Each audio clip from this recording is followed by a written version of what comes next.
Have you ever wondered what it truly felt like to live as royalty in the long-forgotten days of medieval Europe, when the world was lit by torchlight and the wind carried the faint sound of bells across misty valleys, when castles rose above quiet rivers, their towers hidden by morning fog? Tonight, as you close your eyes, let's drift together into that distant past. Imagine soft candlelight flickering on stone walls, the creak of wooden doors, the hush of servants moving carefully through grand but lonely halls. Let your breathing slow and your mind wander. If you enjoy gentle journeys through history, remember to return to this calm space again, whenever you wish to drift into a different century and fall asleep to the sound of the past. Now, settle deeper into your pillow. The world outside fades away. We are standing at the edge of a medieval kingdom, watching dawn spill softly over the towers of a great stone castle. The air is cool, and birds are beginning to sing in the nearby woods. Inside the castle, everything is still. The corridors are dim, the walls heavy with tapestries, and the only sound is the faint crackle of a dying fire in the great hall. Somewhere far away, a rooster calls, and the day slowly begins. The king's chambers are high above the courtyard. The room smells faintly of smoke and lavender. Curtains hang from the four corners of a large wooden bed, the sheets woven from fine linen brought from distant lands. A servant moves quietly through the shadows, careful not to make a sound. He pours water into a small basin, the surface rippling as the first pale light touches it. The king is still half asleep, his breathing steady and deep. To wake a monarch is not a simple thing. It is an act of ritual. The servant bows, whispers softly, and waits until the king's eyes open. There is no alarm clock, no rush, only a slow, graceful transition from sleep to wakefulness, as though the day itself must first ask permission to begin. The first moments of morning are filled with ceremony, the washing of hands in clean water, the murmured prayer of gratitude, the slow stretching of stiff muscles under the weight of the sheets. The castle begins to stir, but quietly. In the courtyard below, stable hands feed the horses. A cook lights the first fire in the kitchen. The smell of bread begins to drift upward through narrow stone corridors. The rhythm of royal life is slow, deliberate, and unchanging. Breakfast arrives not with chatter or noise but with hushed precision. A young page carries a silver tray, his hands trembling slightly. On it rests a loaf of soft bread, a small wedge of cheese, and a cup of wine diluted with water. The king eats in near silence. In the Middle Ages, mealtime was a formal act, not a casual pleasure. Each bite was taken with care, each gesture observed by watchful eyes. Even the way one broke bread or held a cup spoke of rank and decorum.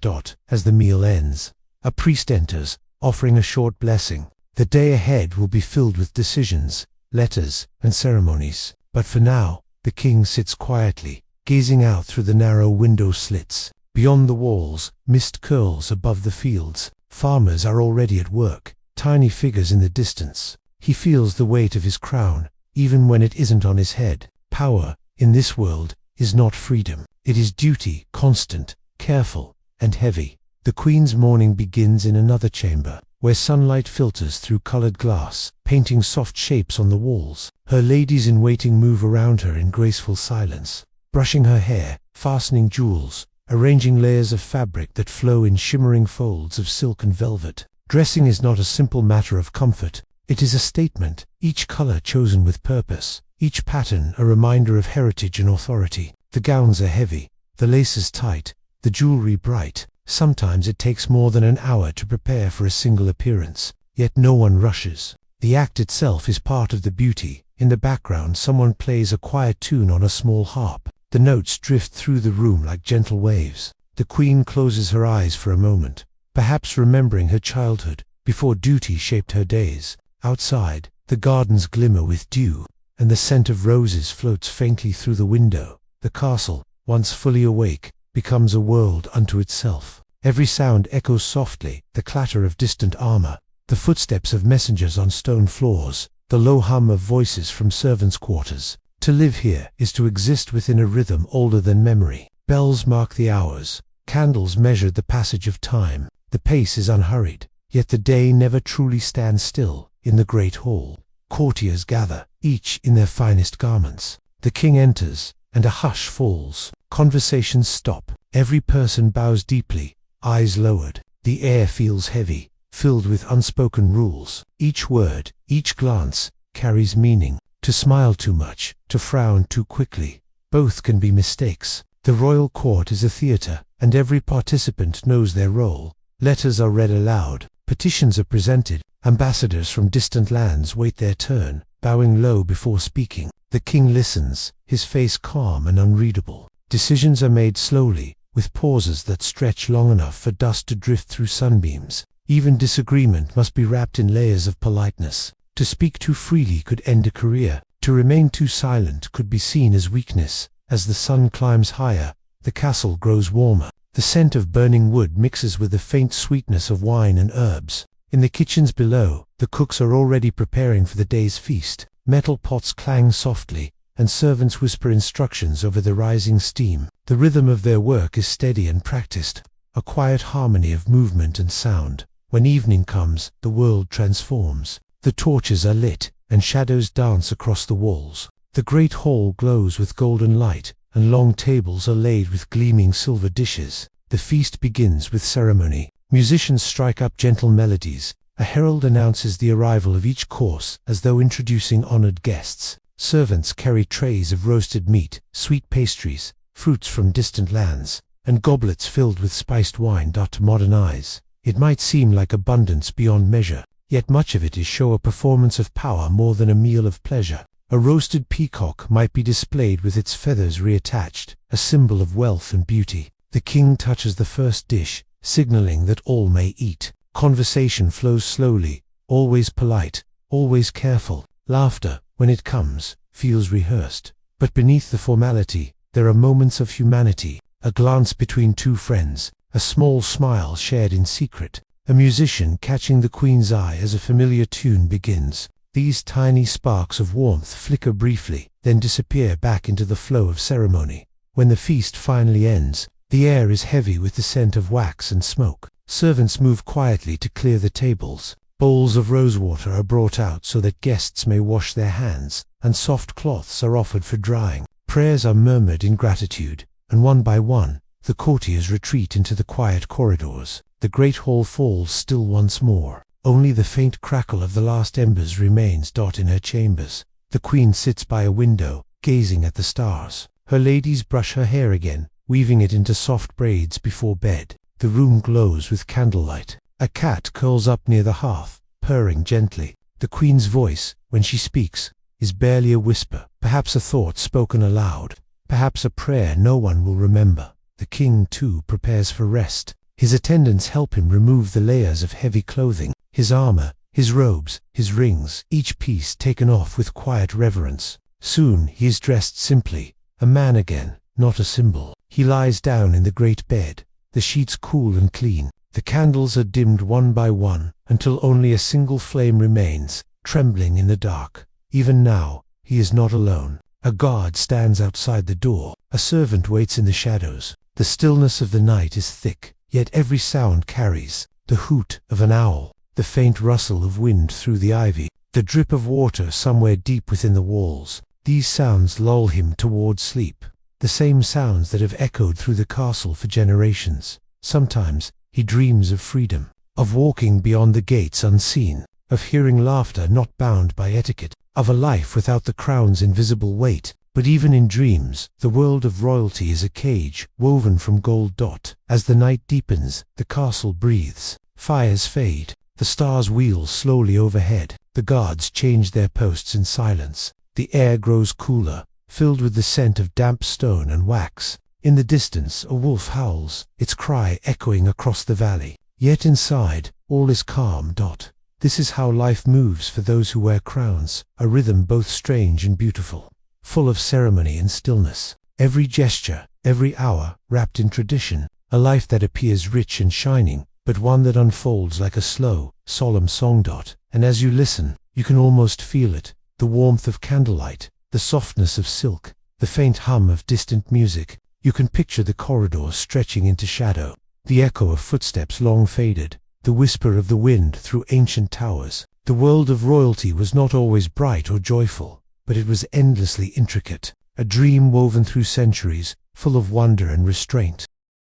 Now, as we drift deeper into that dream, the castle grows quieter still. The moonlight touches the windows, turning the glass to silver. Somewhere, a door closes softly, the night sighs, and all is at rest. The strange, silent rhythm of royal life continues beneath the stars, steady as a heartbeat, calm as sleep itself. The morning returns gently, the first light brushing against the high stone walls as though the sun itself is cautious not to disturb the silence. The castle awakens slowly, stretching from its long night's rest. Chimneys begin to smoke again, the faint grey curls rising into the pale sky. The smell of baking bread drifts through the corridors, mingling with the damp scent of the courtyard below. Somewhere, a bell tolls, not urgent, not sharp, but patient and steady, announcing the start of another carefully arranged royal day. The king's chamber is dim, the heavy curtains drawn aside by quiet hands. Servants move with practiced grace, bringing warm water in brass pitchers, clean towels folded neatly.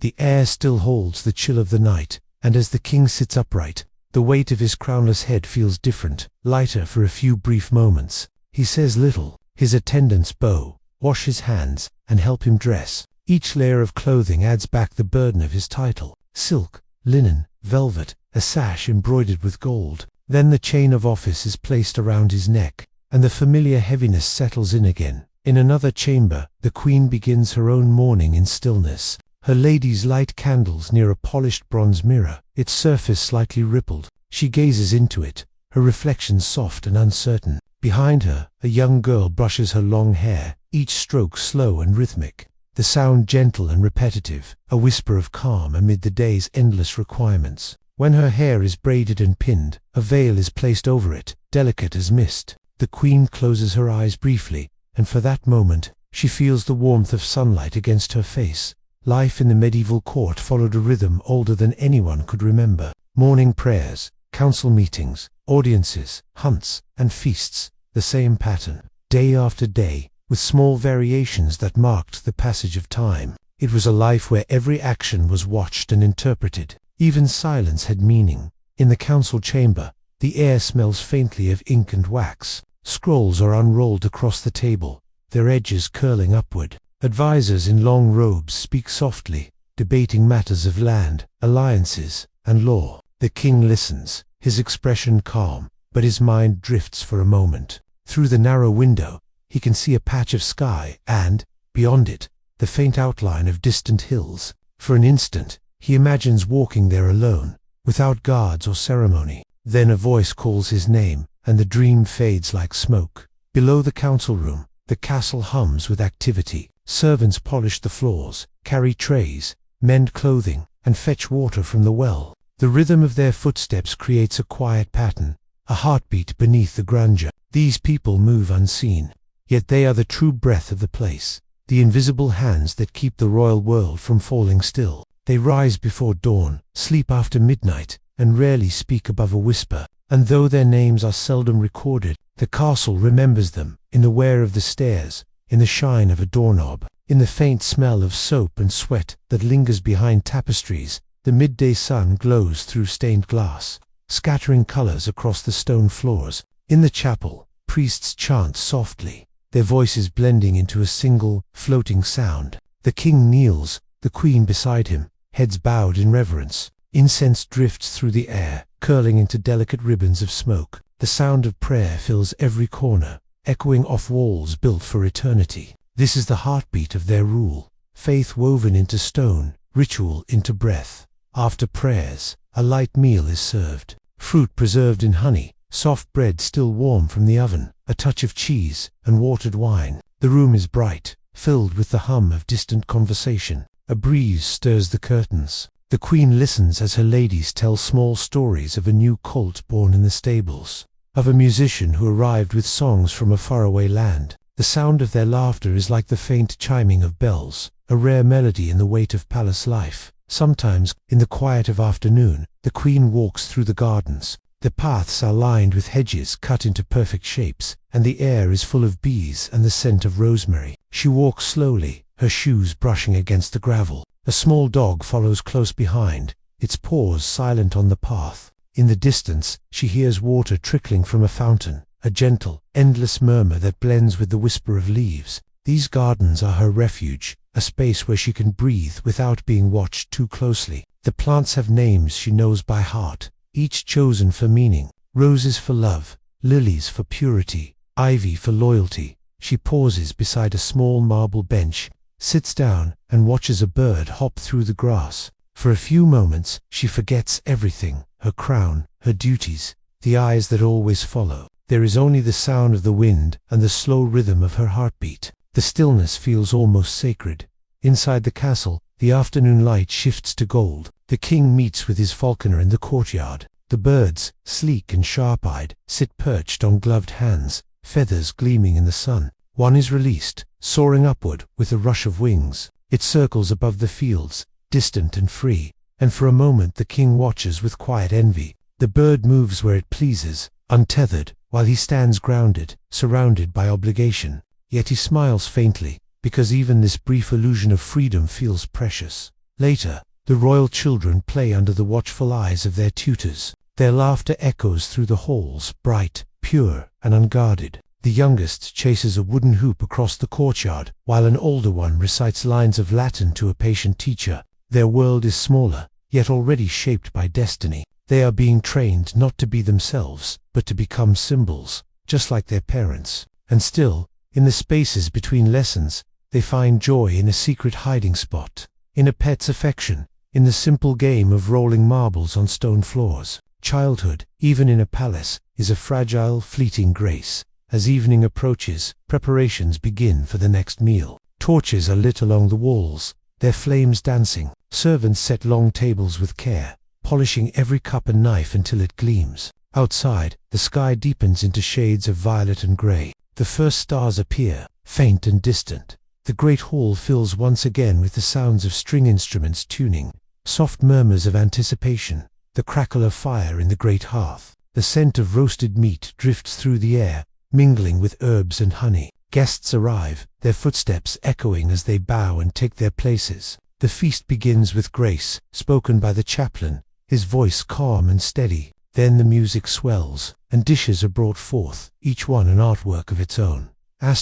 There are pies filled with fruits and spices, golden pasties, roasted birds, arranged with delicate care. Yet it is not hunger that draws the attention of those seated. It is the spectacle. The feast is theatre, the food its scenery. The king smiles at a jest from one of his courtiers, though his eyes remain distant. The queen nods politely as a minstrel sings a tale of heroism. The hall glows with warmth, yet within that glow there is a deep, quiet weariness, the weight of ceremony, the endlessness of ritual. When the final song fades, and the candles burn low, the courtiers drift away. The king remains for a while, staring into the fire. The logs crackle softly, collapsing into embers. For a moment, the dance of flame feels almost alive, unpredictable, untamed. Then he rises, and the spell breaks. He walks slowly back to his chambers, his footsteps echoing softly on the stones. In the queen's room, the air smells of rosewater. Her ladies are folding her gowns, their whispers barely audible.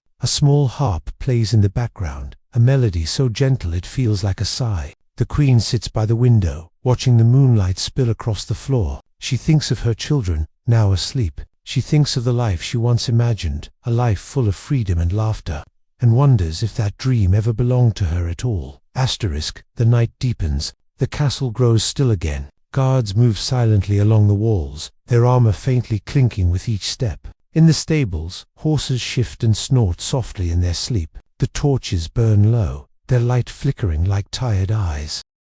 Far above, in a tower chamber, a young scribe works by candlelight. His quill scratches softly over parchment as he records the events of the day, the feast, the visitors, the weather. His writing is calm, neat, unhurried. He knows that few will ever read these words, but he writes them all the same. Somewhere in his quiet heart, he hopes that by writing, he captures something real, something more than ceremony and titles. Perhaps the sound of laughter, or the warmth of a smile. Perhaps the small, unspoken truths that history often forgets. When he finishes, he sands the ink, closes the book, and blows out the candle. The room falls into darkness, and the sound of the sea wind takes its place. Beyond the castle walls, the world sleeps. The villages below are silent, their chimneys dark, their windows shuttered. The river glides under the starlight, whispering softly to itself. The castle stands like a dream above it all, distant, timeless, unmoving.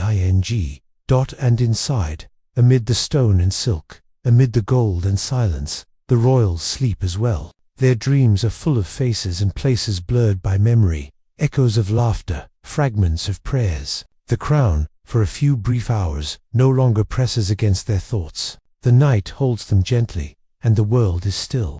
And so the strange, slow rhythm of royal life went on, a kind of dream within a dream, where time itself seemed to stretch and fold like velvet drapery. The courtiers who surrounded their monarchs became part of this slow-moving world, echoing the patterns and expectations of the court until they no longer remembered what ordinary life had felt like. There were gestures and bows, words and rituals, each one carrying meaning that only those within the palace walls could truly understand. For outsiders, it was a performance. For those inside, it was simply survival.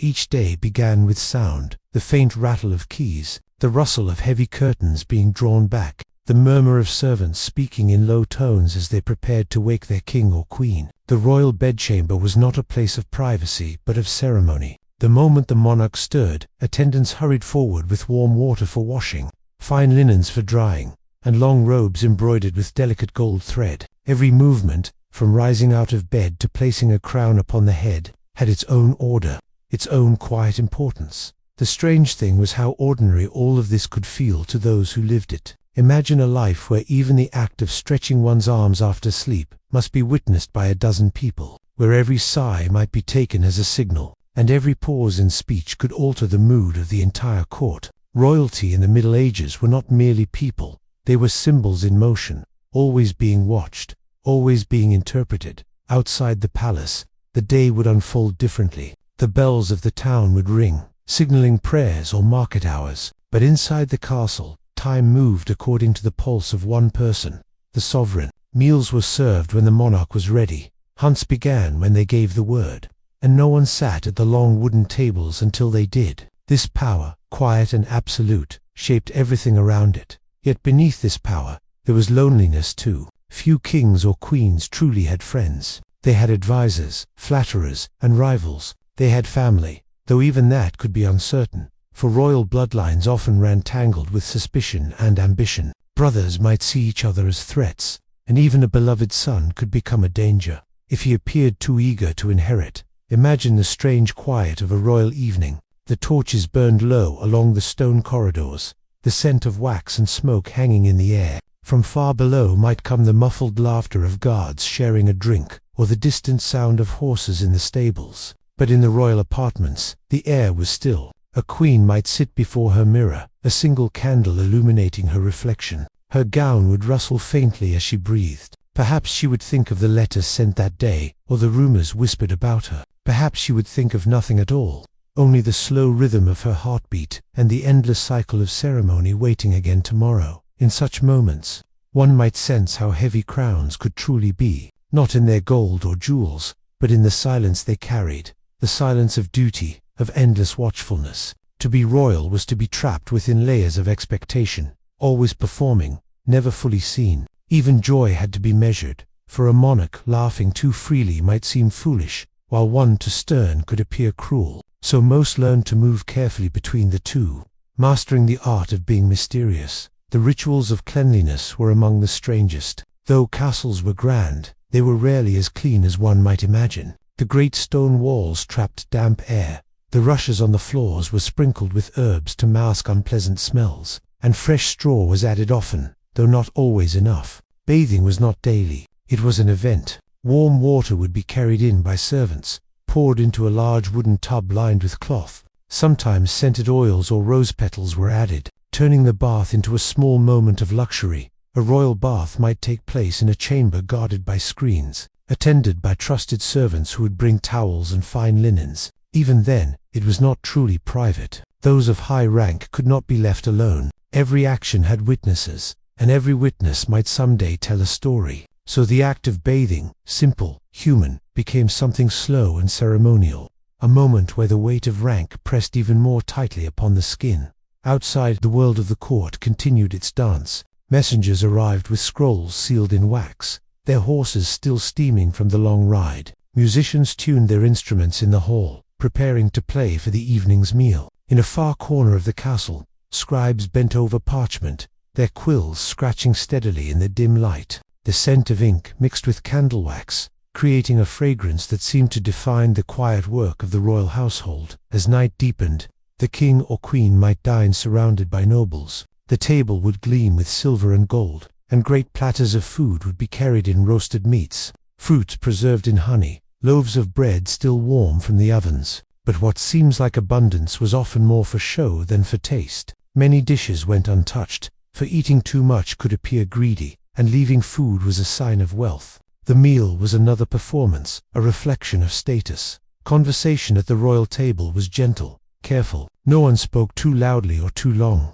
Every word had to flatter or amuse, but never offend. A jest might be rewarded with a smile, or remembered later as insolence. The courtiers learned to listen more than they spoke, to study the monarch's mood with subtle glances. And so, the room filled with the quiet murmur of voices, the clink of goblets, and the faint sigh of music from the corner, a strange harmony of restraint. Later, the monarch would retire once again, the process of undressing itself another small ceremony. Each garment removed was handed carefully to a servant, folded, and placed away. The chamber would dim, the sounds of the castle fading, until only the fire remained, its glow flickering across carved wood and cold stone. The stillness of such nights had a weight to it, as though the walls themselves remembered centuries of similar evenings, the same rituals repeated by those who came before in the still air of midnight. The castle seemed almost alive, the faint creak of timber, the slow drip of water from a gutter, the rustle of wind through banners. Each sound found its own place in the quiet symphony of royal life. The monarch might dream then, perhaps of battles long past, or hunts yet to come. Perhaps of simpler things, a childhood garden, a forgotten smile. But even in sleep, they were never entirely free. Guards stood outside the door, candles burned low, and somewhere in the darkness, someone always waited to serve. Morning would return, just as it always did. Bells would ring, curtains would be drawn, and the cycle of obedience would begin anew. The strange comfort of repetition wrapped itself around every royal life, turning years into patterns, and patterns into memory. Even beyond the castle walls, the image of royalty shaped the world. People in distant villages spoke of their king or queen with awe, imagining lives filled with endless pleasure and shining halls. Few knew the truth that beneath the glitter of crowns, there often lay that the gold was heavy and the jewels cold.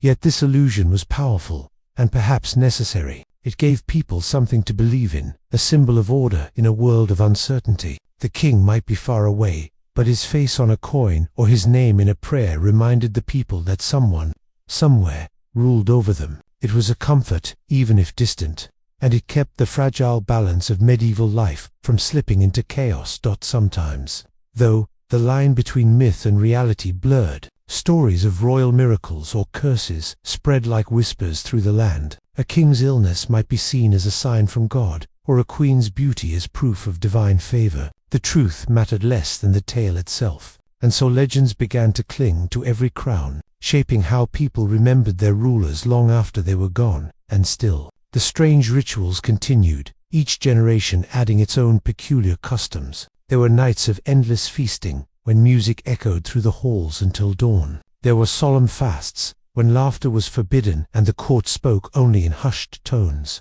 There were grand hunts through forests thick with mist, the thunder of hooves mixing with the calls of hounds. Each event, though different, served the same purpose, to remind the world that royalty was something apart, a life lived in symbols, not in simplicity. Those symbols were everywhere, in the embroidery of robes, in the carvings on throne legs, in the jeweled patterns of crowns. Even the smallest detail, a ring on a finger, a crest on a goblet, carried meaning. To the medieval mind, nothing in the life of royalty was without purpose. Every gesture, every object, every word existed to reinforce the quiet illusion of divinity. Yet behind the illusion, the human heart still beat softly, uncertainly. A young queen might sit by a window, watching snow fall on the courtyard, wondering if the people who waved to her in the streets truly loved her, or merely the image she represented. A king might stare at his reflection in polished silver, and see not majesty, but age. Beneath all the grandeur, there was always a quiet longing for something simpler, for laughter without witnesses,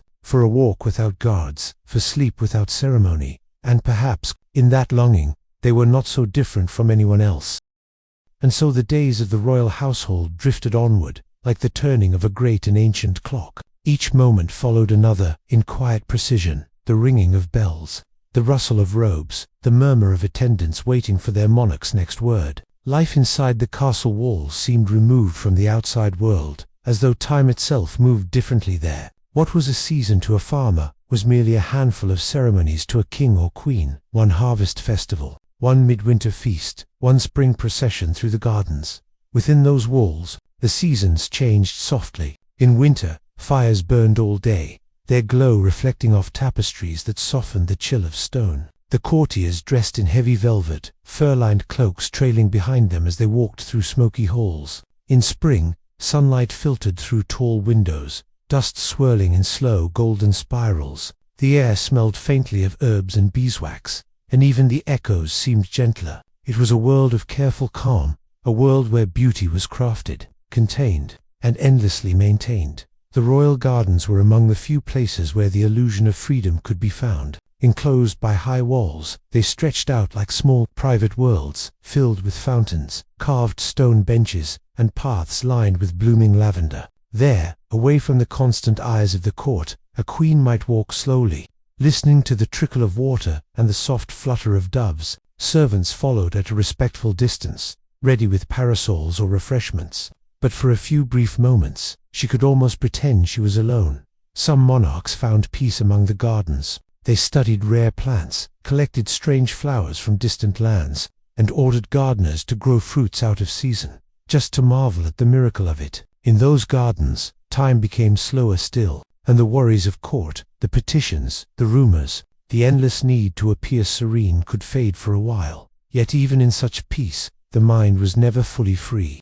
The crown was not something one could remove, even in private. It lived within the thoughts, a constant awareness that every choice, every gesture, might ripple outward to shape the fate of an entire realm. The smallest action could become a story, retold in villages and courts for years. The way a king held his goblet might be interpreted as pride or uncertainty. The way a queen smiled could be read as mercy or deceit. This awareness shaped the strange, inward quiet of royal life. It made people cautious, composed. It encouraged a kind of stillness, both physical and emotional. So many kings and queens became masters of patience, their faces unreadable, their voices calm, their tempers hidden beneath layers of courtesy. This control was not only for show. In a world where power was fragile, self-restraint became a shield. Beyond the palace walls, however, life went on in simpler rhythms. Farmers rose with the sun, blacksmiths shaped glowing iron, and children played in the dirt roads between cottages.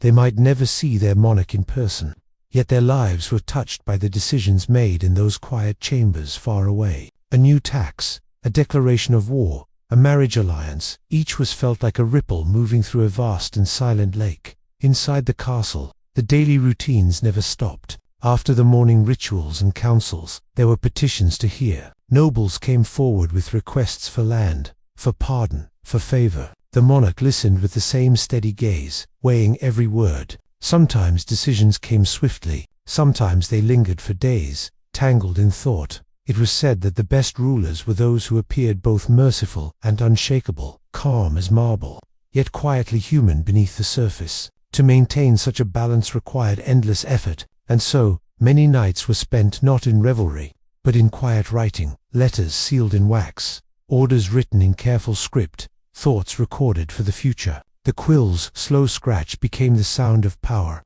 as real as any trumpet or drum. But there were stranger moments, two small details that showed how peculiar royal life could be. For instance, some monarchs never touched the floor with bare feet. Their slippers were placed upon the rug before they stood, so that no unroyal surface would meet their skin. Meals were tasted by servants before being served, for fear of poison, and even the air around them was scented with herbs, for it was believed that fragrance could protect against illness. Superstition was woven through every aspect of life in the Middle Ages, and royalty were no exception. They carried charms, consulted astrologers, and planned important events according to the stars. Before battles, kings sought omens in the flight of birds. Before marriages, queens wore hidden relics said to bring fertility and good fortune. Every decision carried layers of meaning, seen and unseen, as though fate itself were a member of the royal court. Sometimes, during long winter nights, the court would gather in the great hall for storytelling.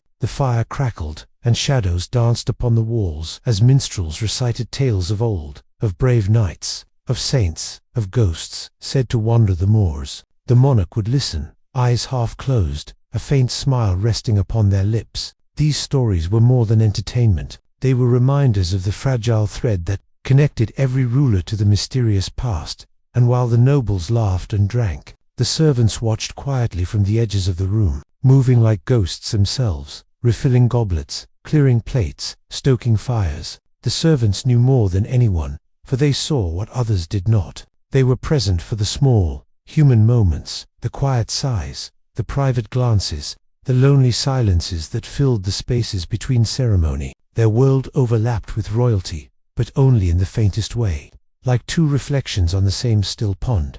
There were nights when the castle grew restless. The wind would howl round the towers, making the banners whip and snap in the dark. Somewhere, a door might creak open, or a candle gutter out. In such moments, even kings and queens could feel the weight of the unseen, the memory of those who had lived and died in the same rooms before them. Castles, after all, were built not only of stone, but of stories. Each corridor held whispers, a staircase where a prince had once fallen, a chamber where a queen had wept, a window where someone long ago had watched an army vanish into the fog. These memories lingered like perfume, faint but persistent, and those who lived within the walls could never entirely forget them. The royal chapels were places of quiet refuge. There, in the soft light of candles, monarchs knelt before carved altars, their prayers murmured in voices barely above a whisper. Religion wove through every aspect of medieval life, but for royalty it was both faith and display. A pious king inspired loyalty, a devout queen earned respect, and so, prayer became both private solace and public duty. Yet sometimes, those prayers carried a note of weariness, not for the kingdom, but for the self. The weight of rule could press down like the stones of the very chapel walls. In those still moments, with only the scent of incense and the faint echo of chanting, a monarch might close their eyes and remember a time before all the ceremony, before the crown. Perhaps a childhood spent in gardens or lessons, unaware of what lay ahead. Perhaps a face remembered fondly, now gone. The past and present mingled easily in such quiet, for in the long hush of medieval royalty, memory was both a comfort and a burden. It was easier, perhaps, to move through the days like a figure in a tapestry, steady, graceful, unchanging, than to feel too deeply. The world beyond the palace grew and changed, but inside, life seemed eternal. The same prayers, the same rituals, the same feasts and festivals, all repeated through generations until time itself blurred.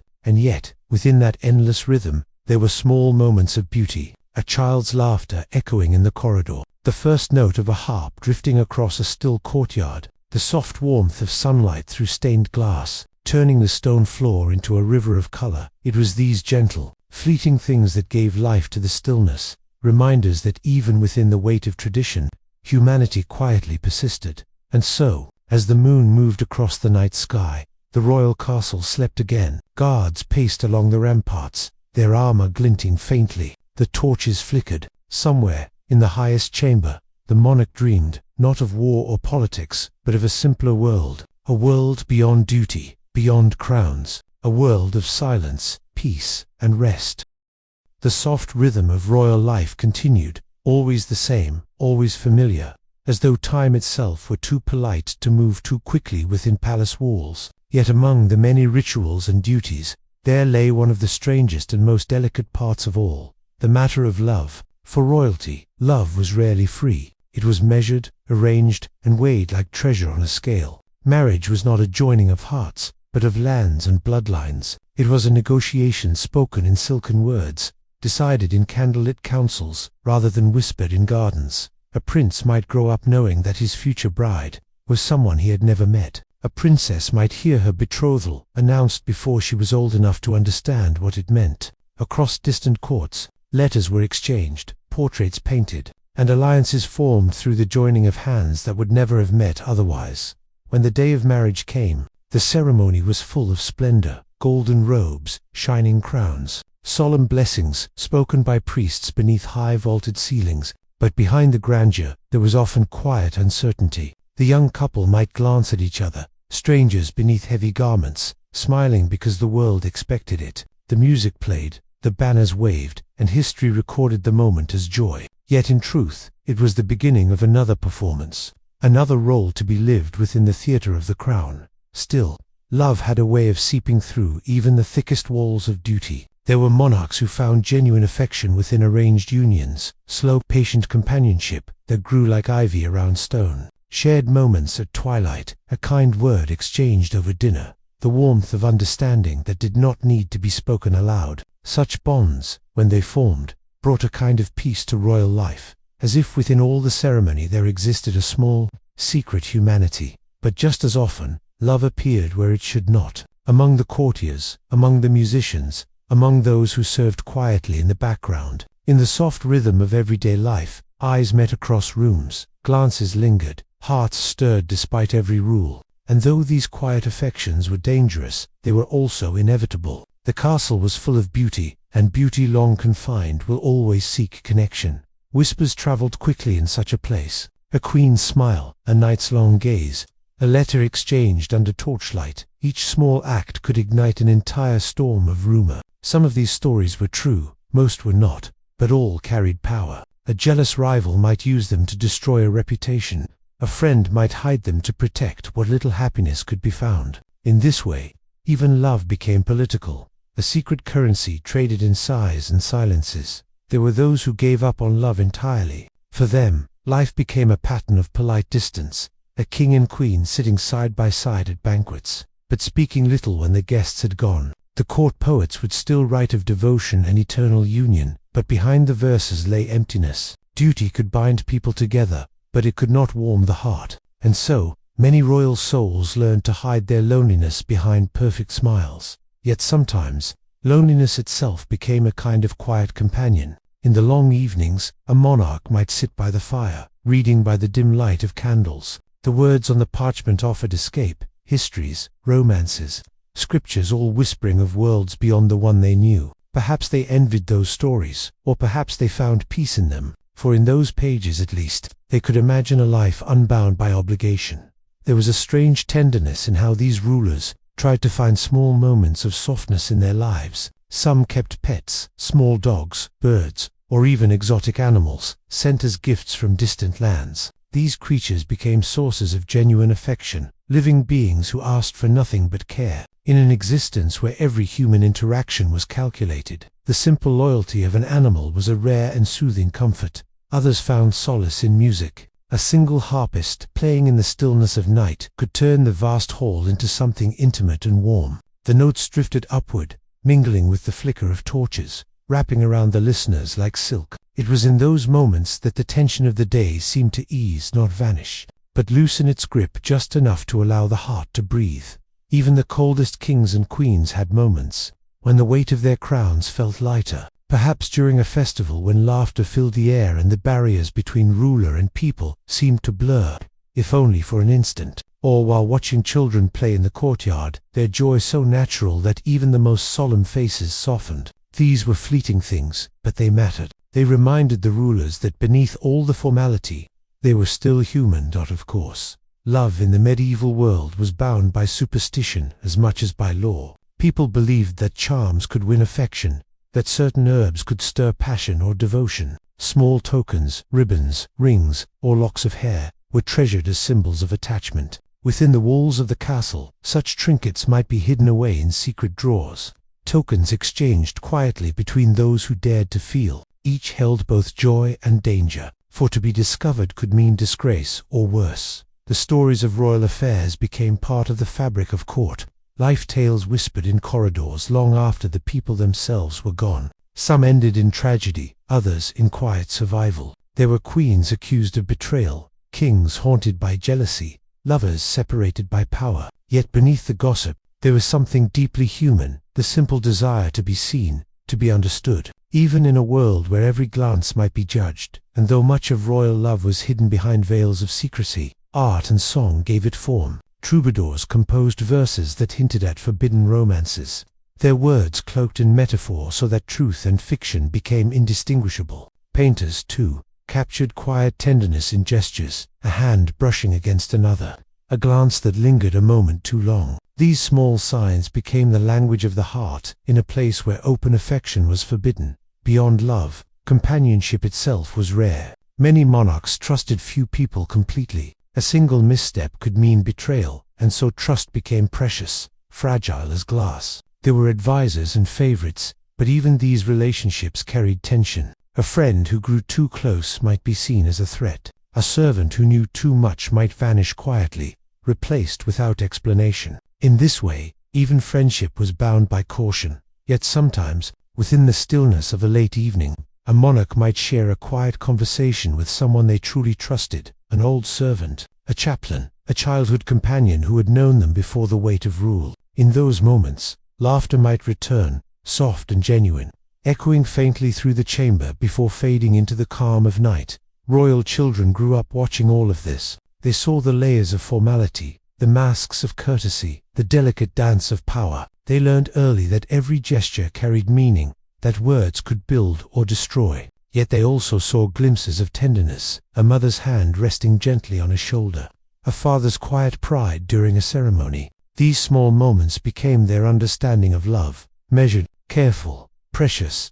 As the years passed, those children would take their parents' places, repeating the same patterns in slightly different forms, and so the cycle of royal life continued a long, slow echo across generations. Each monarch believed themselves unique, yet they all carried the same burdens, the same quiet hopes. In time, stories would soften their lives into legend. The people beyond the castle would remember them not as humans, but as figures of grandeur or mystery. The truth, their private laughter, their secret loneliness, would fade like mist. All that remained were the symbols, the crown, the throne, the endless ceremony of being seen. And in the soft turning of centuries, one might imagine their spirits still walking the gardens at dusk, still pausing to listen to the sound of fountains, still dreaming of lives that might have been simpler. The rustle of leaves, the murmur of distant voices, all blending into the quiet, eternal rhythm of royalty that never truly ended, only changed its shape. For in the end, the story of kings and queens is not one of constant power, but of quiet endurance. It is the story of people who lived within cages of gold, who learned to find peace in stillness and beauty in repetition. Their lives were strange, yes, but within their strangeness lay a kind of fragile poetry, a reminder that even those most distant from ordinary life are still, at their core, profoundly human. And so the night deepens once more. The torches flicker. The moonlight spills gently across the flagstones of the courtyard. Somewhere within the vast and silent castle, a monarch dreams again, not of crowns, but of the simple, wordless comfort of being loved, without reason, without ceremony, without fear.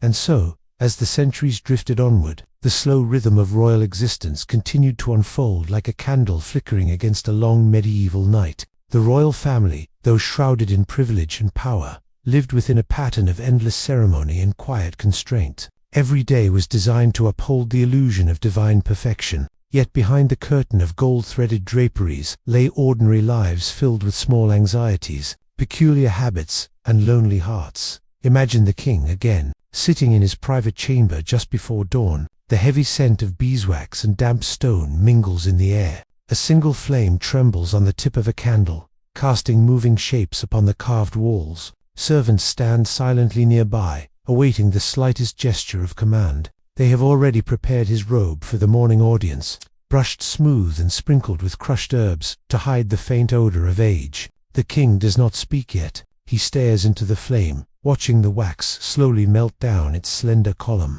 In that tiny movement of fire, he finds the only unscripted moment of his day. Soon, the quiet will end. The door will open, the courtiers will shuffle in, and the music of routine will begin. The words of greeting, the carefully chosen compliments, the bowing and rising, each gesture practiced 1,000 times, each glance measured like coin weighed on a scale. Yet amid it all, there remains the faint pulse of something deeply human, a sigh when no one watches, a wistful gaze through the window when the gardens glimmer in morning mist. Even kings can feel the ache of monotony. In the queen's apartments, the scene unfolds with equal precision. The first light brushes her polished mirror, revealing a face that bears the traces of sleepless nights beneath layers of fine powder. Her attendants move like quiet shadows, braiding her hair, adjusting jeweled pins, fastening sleeves embroidered with silver thread. All of this effort is not for comfort, nor for joy, but for the simple maintenance of appearance, the soft armor of dignity required to rule a realm where image holds as much weight as sword or crown. She listens to the distant toll of the chapel bell, its sound floating through corridors lined with old portraits. Each portrait tells a story of someone who once wore the same crown, someone whose smile is now fixed forever in painted calm. The queen wonders, sometimes, whether those faces once felt as she does now, weary, restless, and slightly detached from the world outside her palace walls. She cannot ask them, of course. They remain silent, their secrets sealed beneath varnish and oil. The court below stirs awake with slow inevitability. Pages hurry through the halls carrying trays of bread and steaming broth. A guard's boots echo on the stone steps. The falconer crosses the courtyard, his bird perched with regal stillness upon his wrist. These are the sounds of order, the background music of royal routine. And yet, if you listen closely, there is something deeply soothing in their repetition. The steady rhythm of lives arranged like verses in a long, unending poem. In the great hall, the tapestries catch the first glimmer of daylight. Threads of crimson and blue seem to shimmer faintly, depicting hunts, feasts, and battles long past. The air carries the faint tang of smoke from last night's hearth. A servant kneels to polish the silver goblets that will soon hold watered wine. The sound of cloth brushing metal is soft, rhythmic, almost meditative. Every act, no matter how trivial, contributes to the fragile harmony of royal existence. As the morning unfolds, guests begin to arrive. Nobles from distant provinces, ambassadors from rival kingdoms, clerics bearing gifts and petitions. They enter with lowered eyes, bowing to the majesty of a throne that represents both power and burden. The king listens to their speeches, nods in solemn agreement, signs decrees with practiced flourish. To an outsider, it might seem impressive, the embodiment of control and command. But within the quiet chamber of the king's mind, the hours stretched long and featureless. Each conversation feels like a repetition of one before. The royal children, meanwhile, live within their own small world, a miniature reflection of the larger court. Their tutors instruct them in languages, scripture, and the graceful art of restraint. Even playtime is governed by rules. They chase one another through the gardens, their laughter careful, their gestures measured. They are watched by nurses, scribes, and priests, all ensuring that even innocence conforms to the pattern expected of royalty. And yet, sometimes, as dusk settles and the garden glows in amber light, the children forget the weight of their heritage and become simply young souls, running barefoot through wet grass, their laughter echoing softly beyond the palace walls.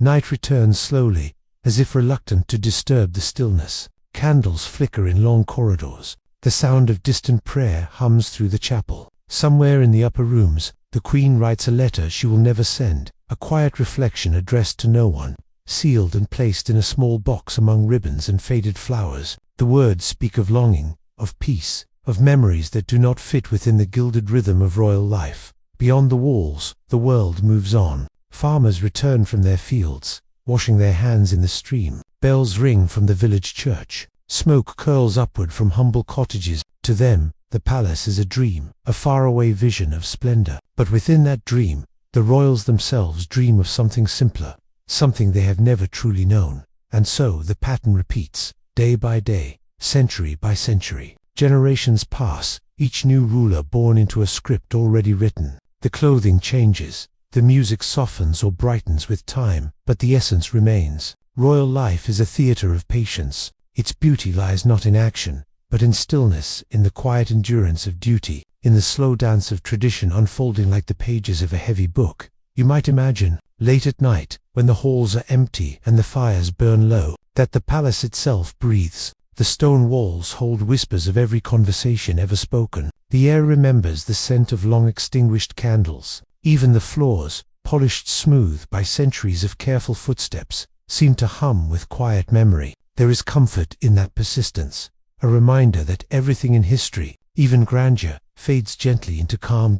As the moon rises above the spires, The king finally lays aside his crown and gazes at it, that small, glittering circle of metal and jewels. In the moonlight, it looks less like a symbol of authority and more like a relic from another world. He touches it lightly, then sets it down. For a brief moment, he is simply a man again. The air feels cool on his face. Outside, an owl calls from the gardens. The stars shimmer faintly beyond the clouds. He lies down, his mind still half caught in the day's rehearsed grace. The silence grows deep, wrapping around the palace like a soft blanket. Servants extinguish the candles one by one. Doors close quietly. Footsteps fade. Soon the only sound is the faint murmur of the wind brushing through the trees. In that sound, that slow, endless sigh of night, lies the essence of medieval royalty. Grandeur surrounded by stillness, power tempered by solitude, rituals repeated until they become something close to prayer. The life of a monarch may seem strange or distant now,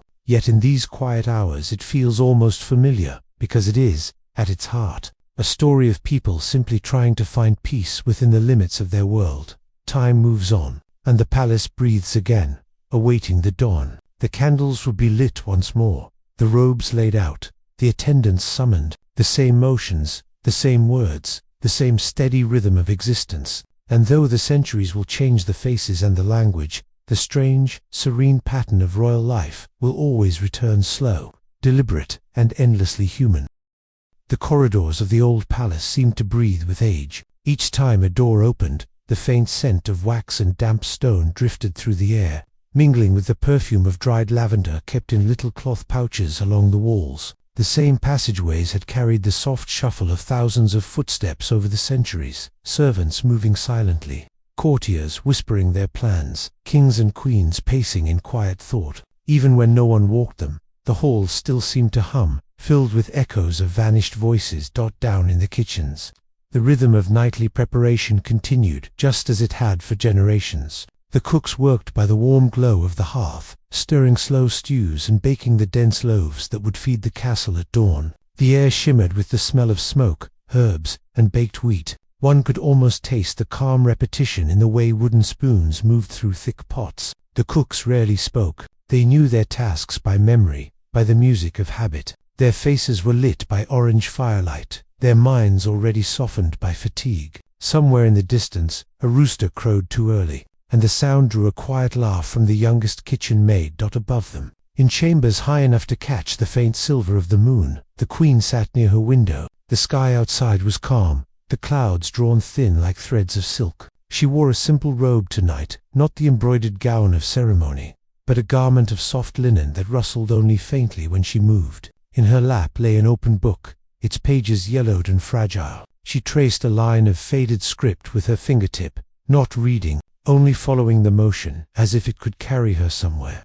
Beyond the walls, from the courtyard below came the sound of the night guard changing posts. Armor rattled faintly, a low murmur of voices rose and fell, then silence again. The queen leaned back, closing her eyes for a moment. The quiet was heavy but not unpleasant. It was the kind of stillness that arrived only in the deep hours, when the world seemed to rest on the edge of sleep, and even thoughts moved more slowly.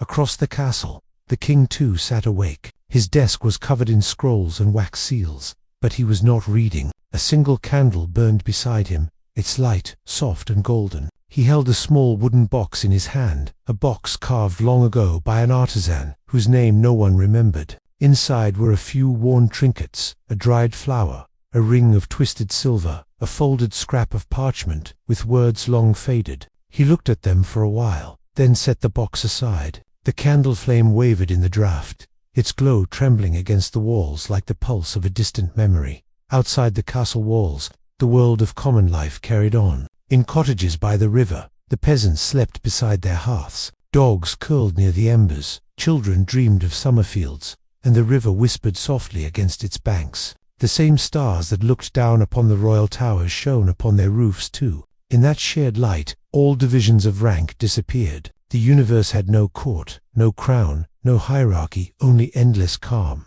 stretching over everyone. As the night deepened, the palace chapel came alive with a soft murmur of prayer. Monks moved slowly through the aisles, their sandals whispering on cold stone. Candles flickered before wooden icons. The low chant of psalms rose and fell, blending with the faint rustle of robes. To a listener standing in the doorway, the sound might have felt like the heartbeat of the entire castle, steady, patient, eternal. The royals, sleeping or awake, were wrapped in that same rhythm, like children rocked by a lullaby they could no longer hear, consciously but somehow still felt. The king finally rose from his desk. He walked through the narrow corridor leading to the royal bedchamber. The guards at the door bowed silently, and the heavy curtains parted. The queen looked up from her chair, and he smiled faintly, not the formal smile of the throne, but a small, tired one that belonged only to them. No words were exchanged. They did not need them. He sat beside her, gazing out the window at the quiet world below. A single lantern still burned in the stables. A groom was brushing the royal horses, his movements slow and rhythmic. The animals stood calmly, their breath visible in the cold night air. Beyond the walls, the meadows stretched into darkness. The moonlight pooled in hollows and glimmered faintly on the river that wound like silver through the land. For a long moment, neither the king nor queen spoke. The stillness was enough. It was in such hours that the weight of rule softened into something almost gentle. Away from the noise of councils and courtiers, they were simply two souls bound by duty, learning to find peace within its shape. They both knew that, come dawn, the world would expect the return of ceremony, the measured words, the poised gestures, the unending theater of royal life. But for now, the silence was theirs. The candle burned lower, the flame curled inward, and the wax gathered in slow, molten tears along its base. The queen closed her book and set it on the table. She rested her head on the king's shoulder, and his hand found hers, fingers cold and unadorned. They sat that way for a long time, listening to the sound of the wind moving through the courtyard trees. Somewhere far below, a clock struck the hour. Its tone was deep and steady, echoing through stone corridors and into forgotten corners of the palace. Each note faded softly, as if reluctant to leave the air. The king closed his eyes. In his mind, the sound of the bell mingled with the rustle of the wind and the distant rhythm of the monks' chant. The three sounds became one, a slow heartbeat,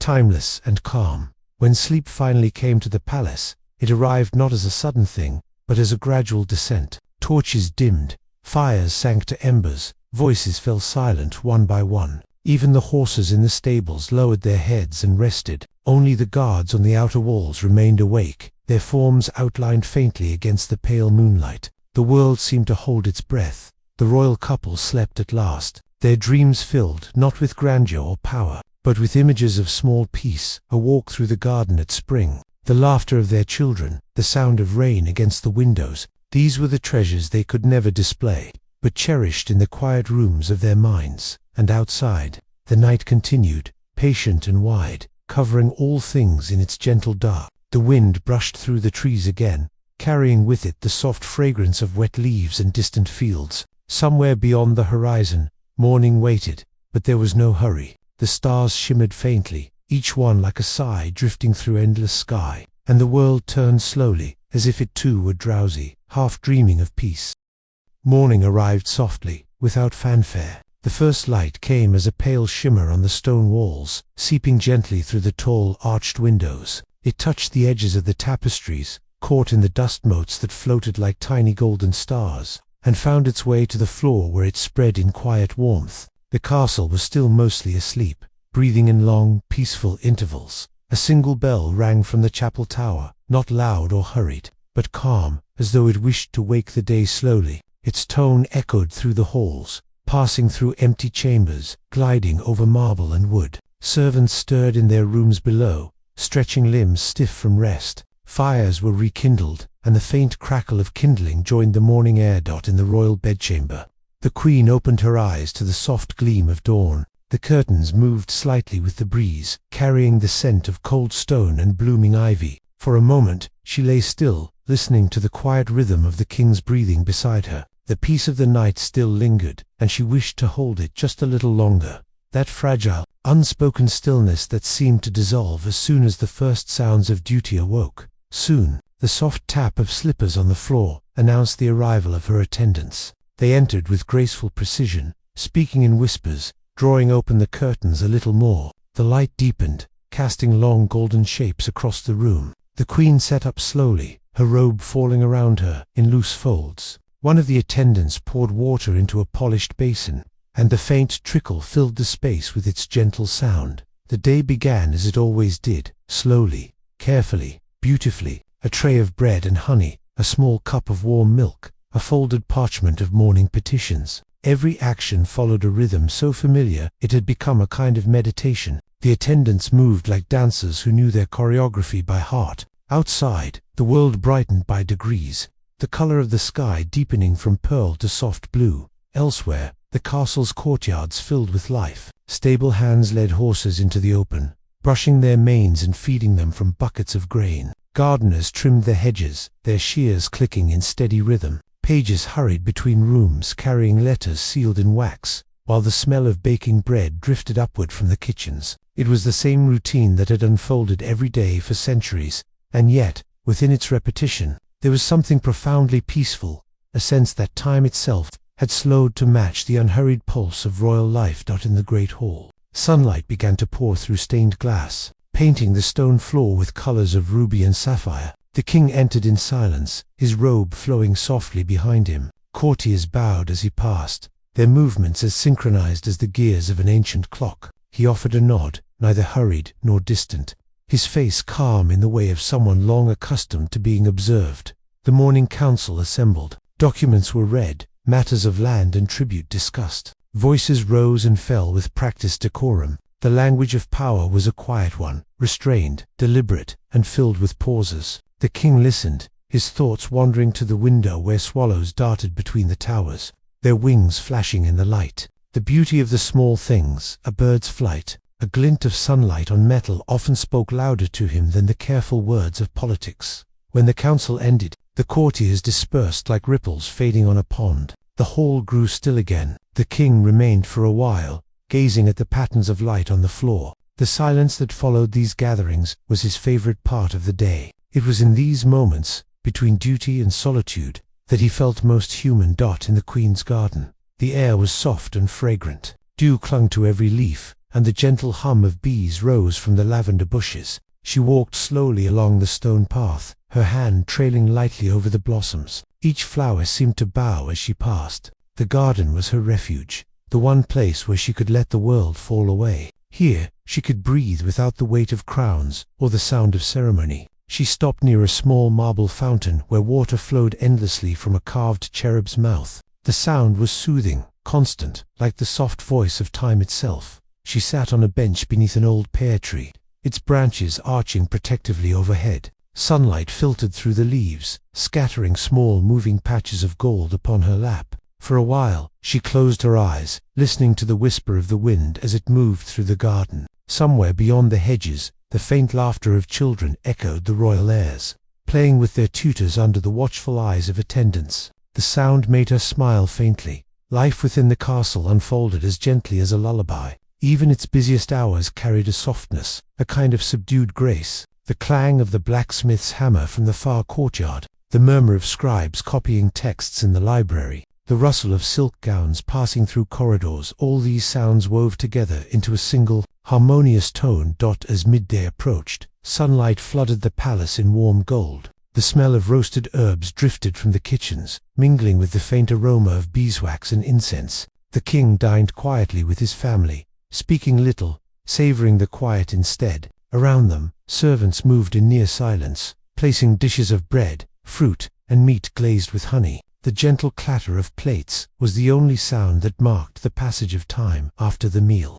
The royal family retired to the solar, a large room filled with tapestries and sunlight. Here, musicians played softly in the corner, lutes, viols, and a single flute weaving a slow, melancholic tune. The music drifted through the air like perfume, sweet and unheard. The queen worked at her embroidery, the steady rhythm of needle and thread soothing as breath. The king listened with his eyes half closed, the melody blending into the background hum of peace. Outside, the world glowed in summer light. Farmers in the fields sang low songs as they harvested grain, their voices floating faintly toward the distant castle. The river shimmered, reflecting clouds that moved lazily across the sky. Everything in the landscape seemed to exist in perfect rhythm, slow, balanced, timeless. By late afternoon, shadows began to lengthen across the courtyard stones. The warmth softened into a gentle haze, and the scent of the gardens grew sweeter as the sun dipped lower. The king took a quiet walk along the ramparts,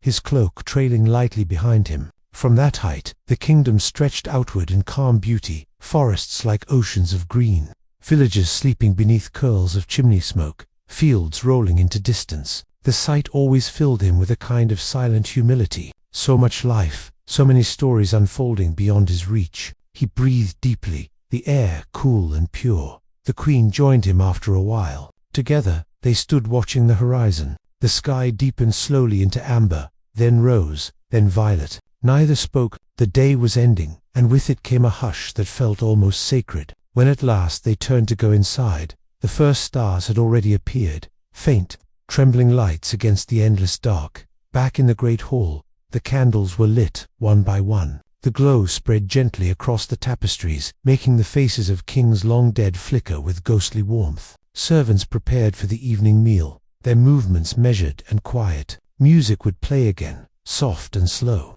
carrying the palace gently into night.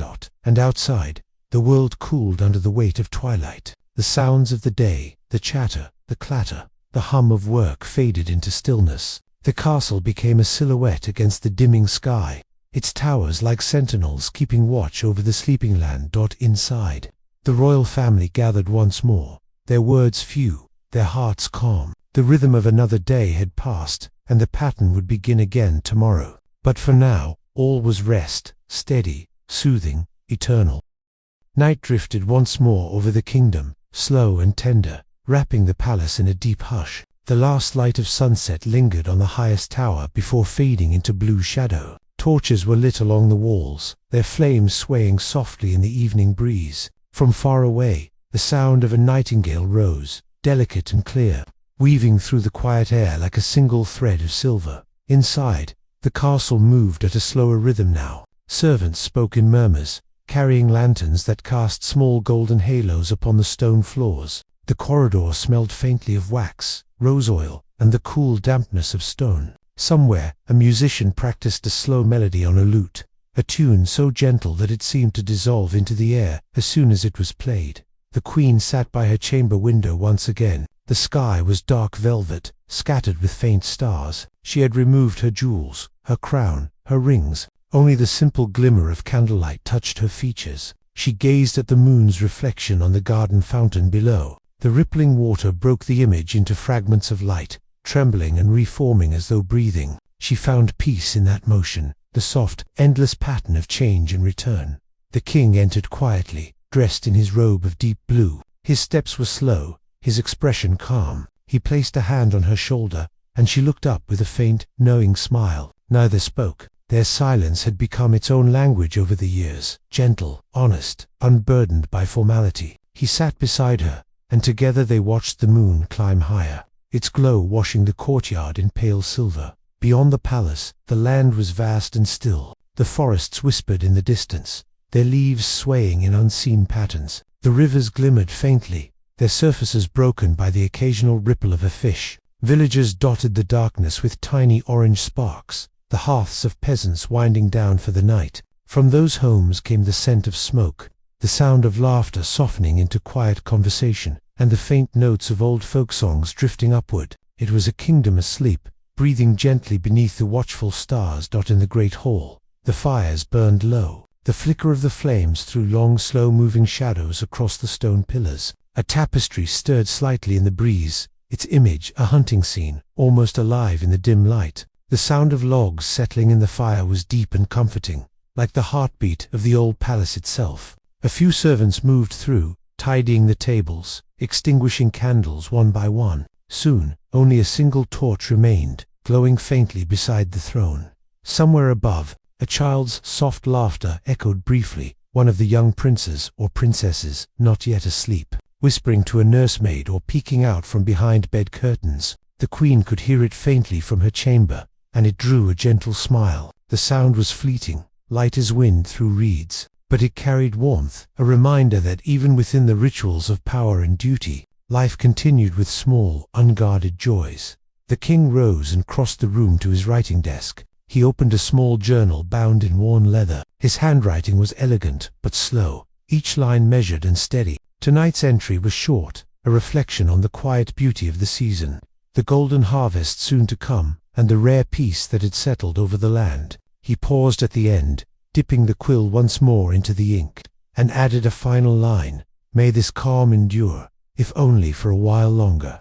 He closed the book and placed it gently aside. The act of writing had become his form of prayer, a way to speak to the stillness that lingered around him. The Queen, meanwhile, had moved to the balcony. The cool air brushed against her face, carrying with it the scent of wet earth and flowers closing for the night. She looked out across the gardens, where small lamps glowed at intervals along the paths. Fireflies drifted among the hedges, their light blinking in soft, erratic patterns. She watched them for a long time, her thoughts quiet, her heart steady. A gentle mist began to rise from the ground, rolling slowly across the lawns. It moved like a living thing, soft and pale, wrapping the world in a kind of dream. The Queen drew her shawl tighter around her shoulders. Somewhere in the distance, the faint echo of a harp could be heard, perhaps from the quarters of the musicians below. The melody was slow, almost wistful, as if it, too, were half-dash asleep. That as the night deepened, the castle seemed to drift outside of time. Its towers, its walls, its gardens, all felt suspended in a kind of eternal pause. The stars above appeared brighter now, reflected in the still water of the fountains. The sound of the nightingale returned, sweet and distant. It was the same song it had sung for generations, a thread connecting all the lives that had come and gone within these walls. The king joined the Queen once more on the balcony. Together they watched the mist curl through the garden paths. He spoke quietly, his voice soft as the night air. "The world looks so peaceful from here," he said. She nodded. "It does," she whispered, "as if it has forgotten everything."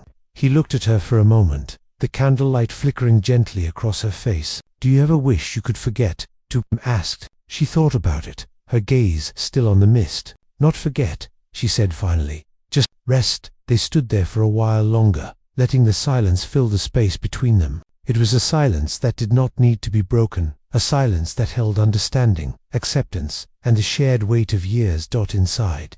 The palace clocks began to chime the late hour. The sound moved softly through corridors, fading as it went, until it became part of the stillness itself. The Queen turned back into the room. The king followed, and the curtains were drawn. The last candle was extinguished, and the world fell into quiet. Beyond the palace walls, the kingdom slept. Fields shimmered faintly under moonlight. Streams whispered softly through the valleys. A lone owl called from a tree near the gatehouse, and its echo rolled gently through the air. The night was deep, calm, unbroken. It was a night like countless others before it, and countless more to come. A night belonging to no one and everyone. A gift from time itself. In the royal chambers, the world grew dim and weightless. The Queen's breathing slowed, the king's eyes closed, and the soft fabric of dreams began to weave around them. The walls of the palace seemed to exhale, settling into perfect rest. Outside, the stars turned slowly overhead, ancient and constant, and as the candle smoke curled upward into the air, fading into the shadows, the story of royalty, with all its splendor, loneliness, and strange, gentle rituals drifted onward, carried by the quiet of the night, as if the centuries themselves were whispering a lullaby to the sleeping world. Dawn began as a whisper, before the birds stirred, before the first light touched the hills. There was only a faint thinning of the dark, a suggestion of blue somewhere far away on the horizon. The air was cool and pure, filled with the scent of dew and earth. The silence that had blanketed the world all night began to tremble gently, as if the kingdom itself were taking its first quiet breath of morning. The castle still slept. Every chamber, every hall, every window was dim. Only a few faint embers glowed in the hearths, their light fading slowly into grey ash. The servants had not yet begun their rounds. The corridors were empty, except for the occasional sigh of the wind through a half-open shutter. Somewhere in the courtyard, a horse stamped softly in its stall, the sound muffled by straw. And then, almost imperceptibly, light began to spread, thin and silvery, spilling across the stones of the courtyard, the ramparts, the sleeping gardens. It touched the ivy on the walls, the carved faces on fountains, the pale curtains in the royal chamber. Slowly, color began to return to the world. The night's deep blues and silvers softened into gold and rose. The mist that had gathered over the lawns glowed faintly, as though holding the last memory of the moon.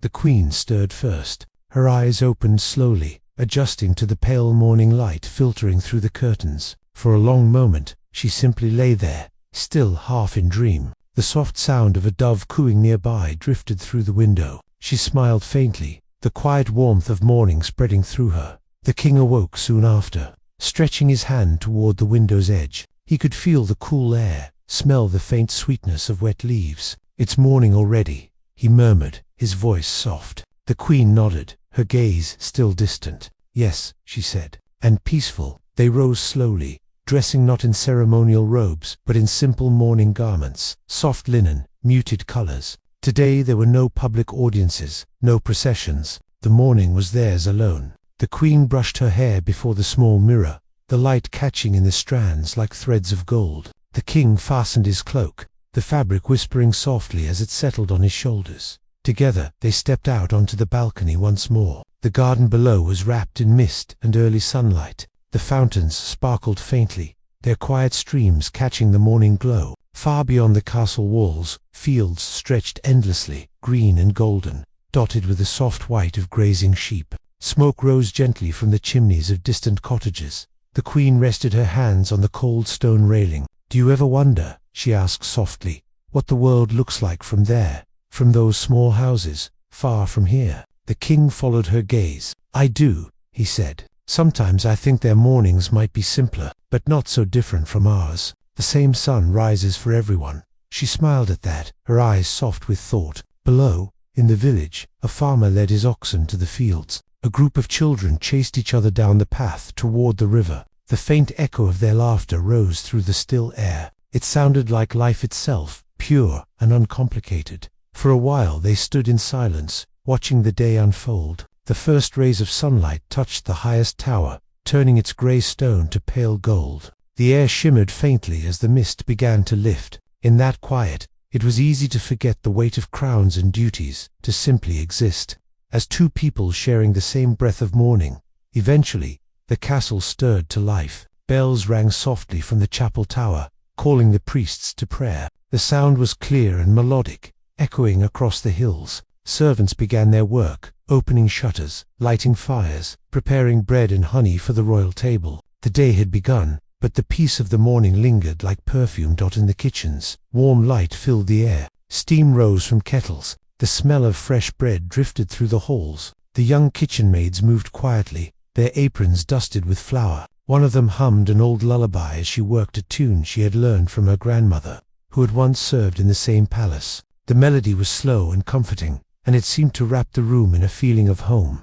Upstairs, the king and queen shared their breakfast near the window. The table was simple: fruit, cheese, bread still warm from the oven. They ate slowly, talking of small things: the color of the sunrise, the early blooming of roses, the sound of the chapel bell. In these quiet moments, the great machinery of monarchy, its politics, alliances, expectations, faded into the background. What remained was simply two lives, intertwined by time and by choice, moving gently through another day. Later, they would walk through the garden. The dew would still cling to the petals. The air would be cool against their skin. The gardeners would bow as they passed, their faces open and kind. Birds would flutter through the hedges, scattering small drops of water that sparkled in the light. The sound of the fountains would fill the silence between their steps, soft, rhythmic, eternal. Every stone in those paths had felt centuries of footsteps. Kings, queens, knights, children, all had walked there, laughed there, dreamed there. The garden was more than a place. It was a memory made visible. The statues along the path seemed to listen quietly, their faces worn but serene. Time moved differently there, slower, gentler, as though reluctant to disturb the peace. By noon, the day was bright. The court had awakened fully, and the voices of attendants echoed faintly through the halls. Messengers came and went. Letters were sealed with wax. Distant lords sent word of harvests and treaties. But even amid this, the king and queen carried the calm of morning with them, an invisible stillness that softened their every word. In the afternoon, the queen visited the palace library. The scent of old parchment filled the air. Dust motes drifted lazily through beams of sunlight. She traced her fingers along the spines of books bound in leather and gold. Many were chroniclers' records of ancestors, wars, decrees, and ceremonies, but some were poems, songs, Prayers. She opened one, its pages worn and faintly curled. The words were simple, verses about rivers and stars, love and faith, the turning of seasons. She read them aloud quietly, her voice barely above a whisper. The sound seemed to blend with the faint rustle of leaves outside. Meanwhile, the king sat with his advisers in the council chamber. Their talk was low and measured about trade routes, border agreements, the coming winter. He listened, spoke little, and let their words wash over him like the slow rhythm of the tide. Beyond the windows, clouds drifted lazily across the sky. The light shifted, becoming softer, more golden as the hours passed. When the meeting ended, he walked alone through the corridors. The walls glowed with afternoon light. Tapestries shimmered faintly, their colors muted but rich. He paused before one depicting the founding of the kingdom, a king holding a sword high above a river, his people kneeling beside him. The king looked at it for a long time, then smiled faintly. Even legends begin as simple lives, he murmured. Evening came again, gentle and slow. The air cooled, carrying the scent of lavender and smoke. The sky turned to shades of rose and violet, then deepened into blue. Candles were lit in every window, one by one, until the castle glowed softly against the twilight. The king and queen dined quietly, speaking of the day's small moments, the garden, the song, the laughter of children they'd seen from afar. Their words were few, but their silence was full. As night returned, so did the calm. The moon rose once more, pale and distant, watching over the sleeping kingdom. The stars gathered like scattered pearls. In the palace courtyard, fountains continued their soft song. Somewhere in the distance, a shepherd's dog barked once, then fell silent. The world grew still again, and as the night deepened, it felt as though time itself were breathing, slow, even endless. The palace, with all its history and secrets, seemed to exhale into the dark, settling once more into peace. The royalty within, with all their strange customs and quiet burdens, became small beneath the stars, human, fragile, dreaming the kingdom would wake again tomorrow, and the next day, and countless days after that. Kings would come and go, queens would rise and fade, and yet the same rhythm would continue, the rhythm of dawn and dusk, of laughter and silence, of life carried gently through the hands of time. For now, though all was still, the world was quiet, the air soft and cool. Somewhere, a single candle flickered in the window of the highest tower, and beneath that gentle light, history itself seemed to sleep.